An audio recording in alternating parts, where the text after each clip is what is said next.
All right, so it's no secret that Trump hates Ukrainians. Whoa. Shocker. Who would have thought? There was a recent attack by the Russians that killed a bunch of people because, again, war crimes. Hey, we love war crimes, don't we? In the year of our Lord, 2025. War crimes. Let's go. Trump dismisses the Russia Palm Sunday. Palm Sunday? Is that the location? Whatever. Terrorist attack on Ukraine's Sumy as just a mistake despite Russia double tapping on civilians and visibly celebrating the massacre online. By the way, this is the exact same shit that Israel does all the fucking time, you know, when bombing the fucking refugee camps. They'll double tap, they'll triple tap, be like, you know, we have to really make sure that these brown people are very, very dead. You know, very important, very critical. Racism, blah, blah, blah, shit like that. Same shit with the fucking Russians. But, you know, it's more like the sort of, like, historical, ethnic tie, Kievan Rus, fucking esoteric fucking bullshit like that. What do we got here? Reaction to Russia's Palm Sunday attack on Ukraine. I think it was terrible, and I was... You know what I find funny? Just a quick aside. We got, like, political pundit react content. I find it really strange that a lot of, like, journalists and interviewers will just be like, so, hello, position, like, person in a position of power. What's, like, your reaction to this? Do I, like, I feel like this is kind of weird, right? Like, is this, like, sort of, like, the sort of bleeding of, like, online, like, terminology into, like, more of the real world areas of like consequence. I don't know. I feel like this is just kind of like weird. I don't know if it's because of like lack of better language or something, but you know, like treating this as if it's like react content. Maybe that's not like the correct thing to say exactly, but I don't know. I find it just to be like kind of weird. That's like really all I have to say about that. I was told they made a mistake, but I think it's a horrible thing. I think the whole war is a horrible thing. I think the war... Yeah, if it was a mistake, then yeah, the Russians wouldn't have double tapped. You know? Like, what? You shoot once, that can be a mistake. You shoot the same place twice? I don't know, then, you know? If you shoot an area a third time, it becomes a pattern. It's intentional. It's like, okay, dude. Okay, man. You wanted to do that. But sure, I'll believe that this is a mistake by the Russians. Okay, yeah, sure. Is for that war to have started is an abuse of power. This country would have never allowed that war to have started if I were president. That war is a shame. The war was happening... Okay. Oh, alright.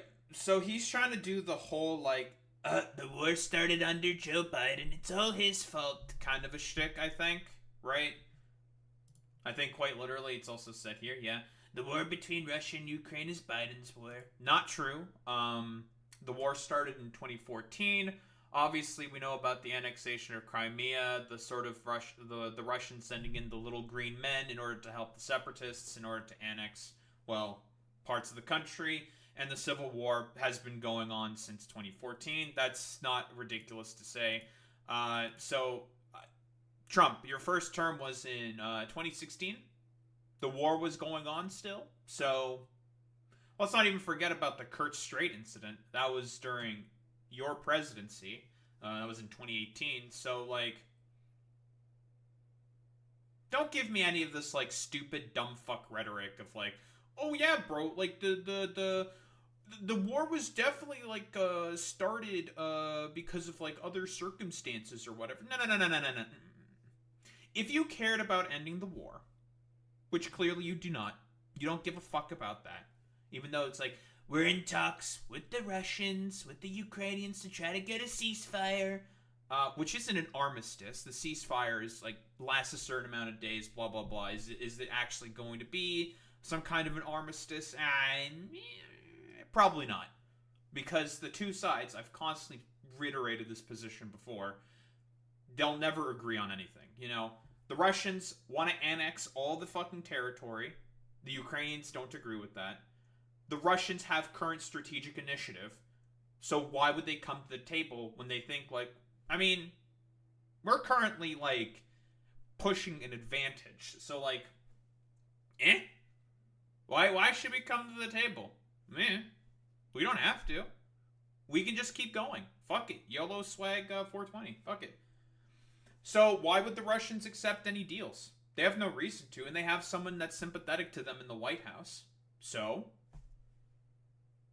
they can probably push for more, capitulations? That's not the correct word. More concessions. That's the word I'm looking for. So yeah, why should they? Millions of people are dead that should be alive. Cities are being destroyed all over Ukraine. The whole. I mean, the casualty counts that he has are not exactly accurate. The casualty counts are probably in the high millions. Oh, probably about 2 million for the Russians, or like 1.5 million for the Russians, right? About 500,000 KIA, I think, and about probably twice that many, if not 3 times that many in terms of casualties. So like injuries and shit like that. That's what a casualty is. People have suffered some form of like battlefield injury. Maybe it's not even that high. And for the Ukrainians, it's about, I think, 80,000 KIA or something. I don't... The numbers I have, I'm not exactly operating off of perfect numbers here. But... yeah, not million. I mean, the Russians have killed a lot of civilians. That's true. They've killed a bunch of civilians. Culture is gone. It's certainly very severely hurt. You know, the chapels, the churches, the spirals, all of the things that they had in Ukraine were among the most beautiful anywhere in the world. And most of them been knocked down and blown up into a... Trump, who did that, buddy? I mean, who did that? It was the Russians? Listen, I make the comparison. The Russians are like the Israelis all the fucking time. They're willing to just completely bomb fucking heritage sites, civilian targets all the fucking time. They've bombed hospitals. They've bombed schools with civilians in them. Fuck it. Who gives a shit? Just bomb the fuck out of them. Just murder people. Fuck it. A million pieces. But most importantly, you have millions of people dead that shouldn't be dead. Yeah, that's just not even true. Millions of people dead. Again, Ukraine war casualties count.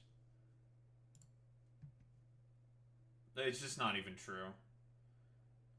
Casualties in the Russo-Ukrainian war include 6 deaths in 2014, annexation of Crimea. 14,200 to 14,400 military and civilian deaths during the war in Donbass. That's the initial separatist war. And up to 1 million estimated casualties during the Russian invasion of Ukraine till mid-September 2024. So this isn't exactly accurate because it's still got to get all the numbers and counts like that. So yeah, just... I guess you can technically say he's correct, but it's not millions dead, it's casualties. So that includes dead, injured, people who have been sent back. Yeah, But it's actually millions upon millions people dead. So true. Very, very true. Yeah, it's just not... It's not accurate. Even with, like, included civilian deaths, it doesn't reach millions. Like, there's been hundreds of thousands. Sure. I'll grant Trump that. But millions? No. He has to embellish because, has to make it sound a lot worse than it is to try to, play to his base to be like, oh, well, can't believe that it's all the Ukrainians' fault. To make it sound as bad as possible on the Ukrainians because he doesn't support the Ukrainians. He supports the Russians. Yes. Alright, let's see. Truth Social posts, my favorite posts. I love these posts. They're very good. I love this website. It's the best website. But let's go. The war between Russia and Ukraine is Biden's war, not mine. Well, we've already talked about this. The war started in 2014. You were president in 2016. Meh. Just not true. I just got here, and for 4 years during my term had no problem in preventing it from happening. President Putin. Let's forget to mention the Kurt Strait incident, which happened during your presidency, while the separatists and the Ukrainian military were constantly fighting one another. No, I had nothing to do with it. I prevented the war from happening. I don't know what you're talking about. I had nothing to do with this war, but I'm working diligently to get the death and destruction to stop. If the 2020 presidential election was not rigged, and it was in so many ways, I love how he has to ham fist in fucking election denial somehow into this fucking whole shit show fucking mess.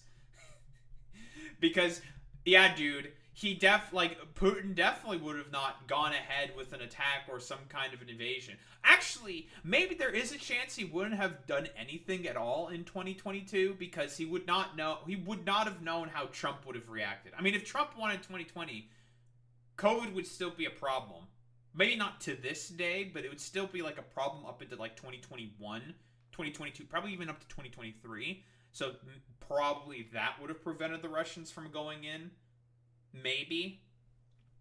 Could there be an argument that Putin decided to invade in 2022 because a Democrat was in office and he wants to make the Democrats look as bad as possible to get a far right candidate in who's going to be more sympathetic?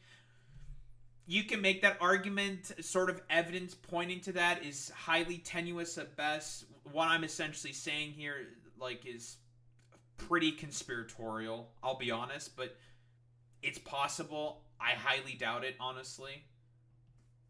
But the idea that we're doing our stupid dumb fuck conspiracy bullshit in our rant about this war wasn't my fault, it's Biden's fault. But was it 2018 Kurt Strait incident? I definitely did not spell Kurt Strait correctly. This. But it wasn't my fault. I had nothing to do with it. But whatever. I'll bullshit. Who the fuck cares? Just say shit and it doesn't matter. Man, whatever.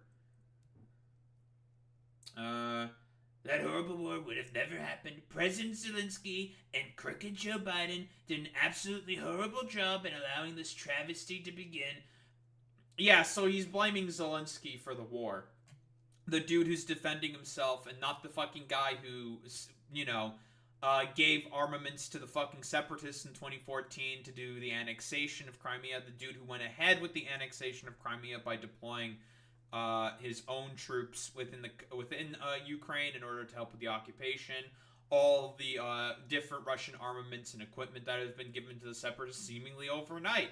Them constantly moving their field hospitals. This was during in 2022.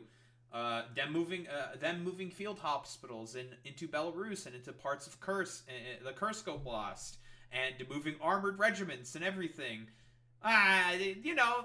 It's all because of Zelensky saying he wanted to join NATO because he decided to listen to the will of the people. I can't believe that the people don't want to have anything to do with the Russians.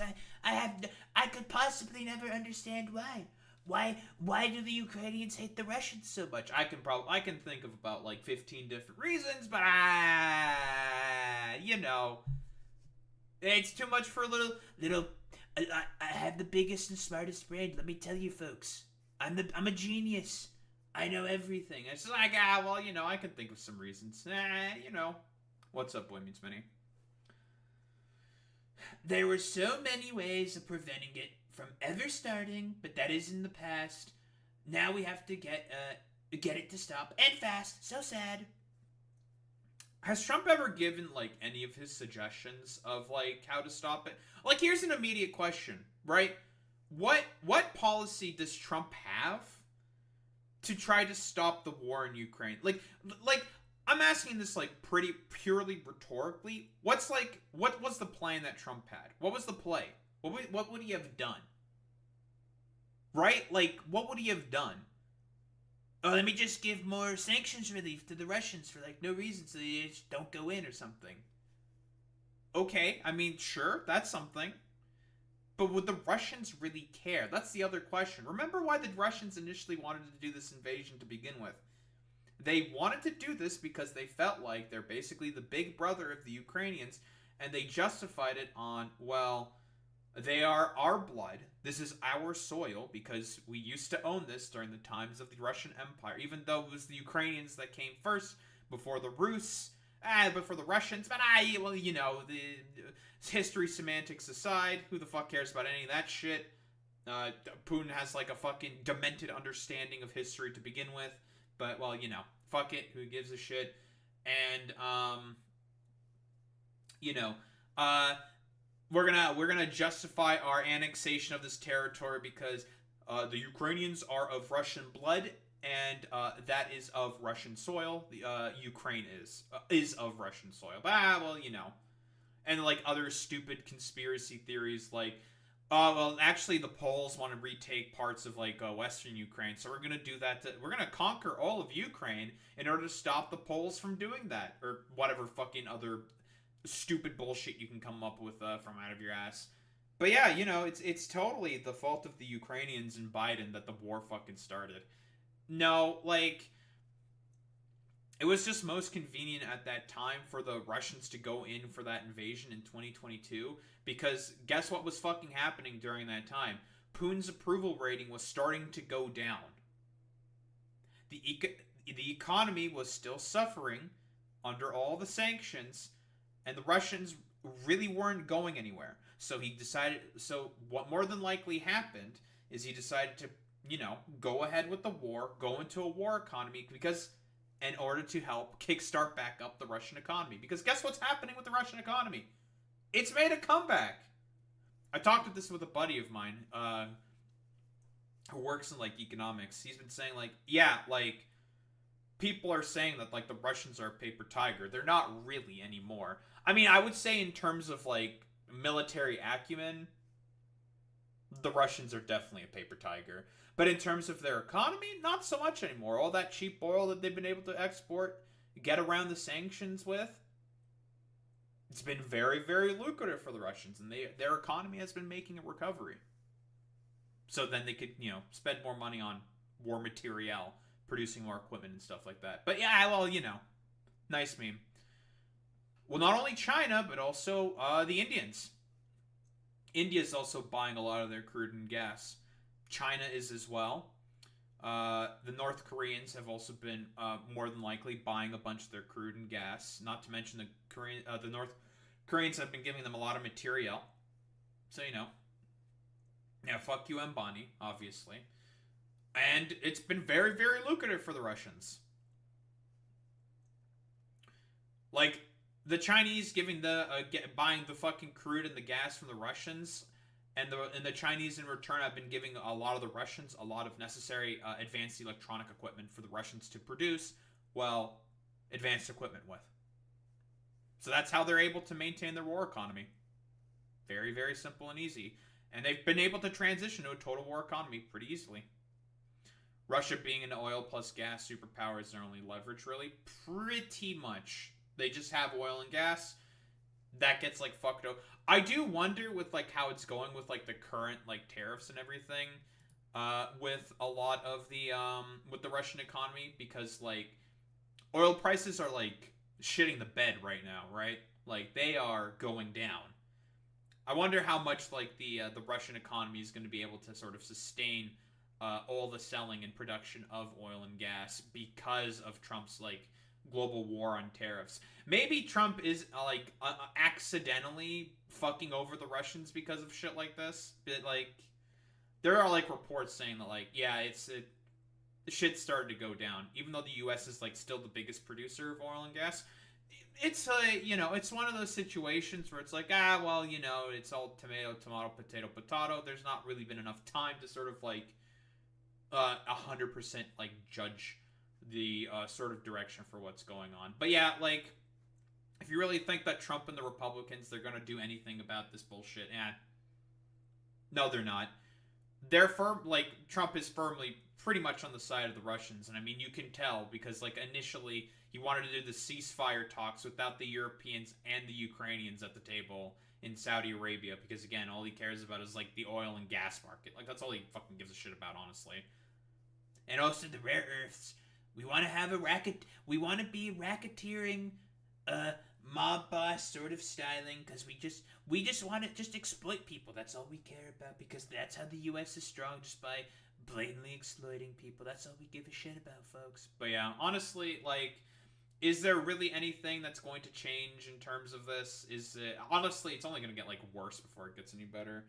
The Russians are fundamentally not really interested in a ceasefire at all. The only people who seemingly want it is the Ukrainians, because they've been at war at this point for, the past 11 years.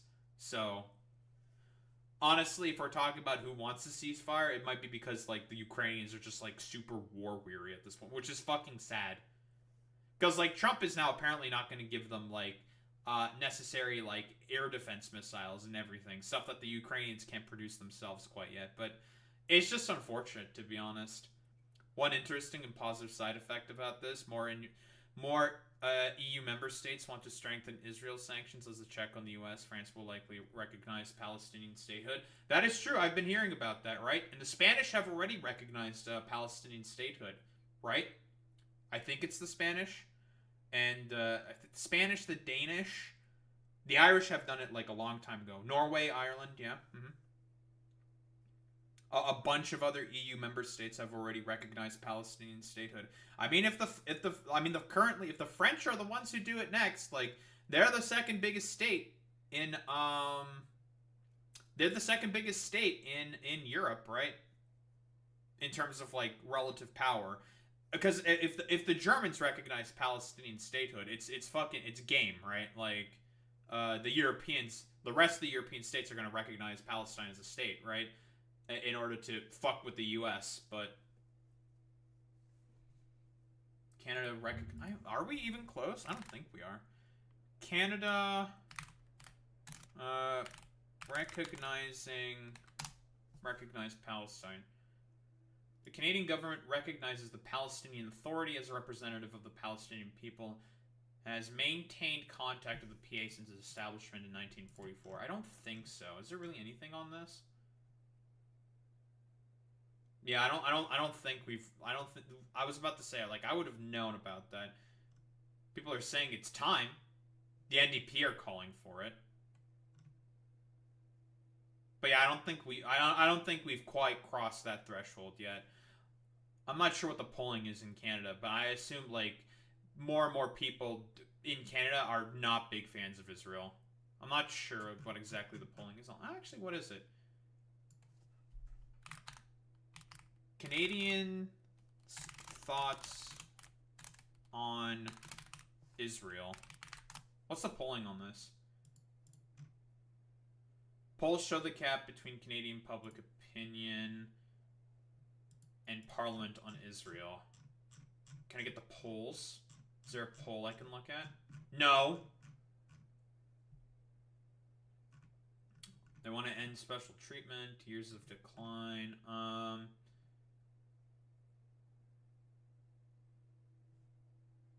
34% agreed that Israel is an apartheid state. I assume of Canadians? A recent academic study published in the journal Canadian Jewish Studies found that among non-Jewish Canadian adults, 49% agreed that the war Israel is conducting in Gaza is an example of genocide. So, yeah. A near majority of people agree, like, yeah, Israel's kind of bad, guys. As well, 34% agreed that Israel is an apartheid state. 38% agreed that Zionism, the nationalist ideology upon which the state of Israel is based, is a form of racism. So, we're not quite, like, in the majority of, like, general public opinion, saying, like, yeah, we don't like Israel. But it's climbing up. 36% disagreed with the view that Canada should not impose sanctions on Israel, compared with 34% 43% who agreed, so more people think that Canada should impose sanctions on Israel, while 44% disagreed with support for the BDS movement. How many agree? I'm not sure. So, I mean, if Canada and the EU start, like, sanctioning Israel, that's probably going to put a little bit of a squeeze on the US, but I don't think so. But yeah, they are rising. I wonder how Ukrainians feel. I remember Zelensky comparing Ukraine to Israel, says he wanted an Iron Dome.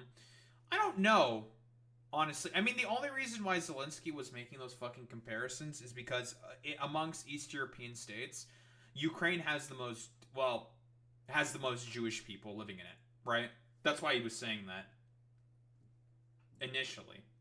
But I don't know if he really has, like, changed from that rhetoric. I mean, he probably has. He probably does not a big fan of Israel, considering the fact that, you know, recently Israel sort of voted to not condemn the Russian invasion of Ukraine. So they are definitely not big fans. But the only reason why I think the Israelis went along with that is because they're just, like, following in the footsteps of the U.S. But yeah, like, meh.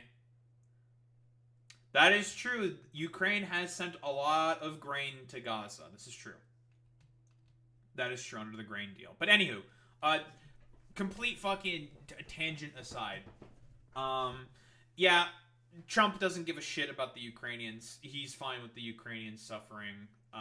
Because, you know, in reality, he just wants to have solidarity with, like, fascist fucking dictators, because he himself wants to also be a fascist fucking dictator. That's kind of the point, right? I don't think that's, like, ridiculous hyperbole to say, to be quite honest.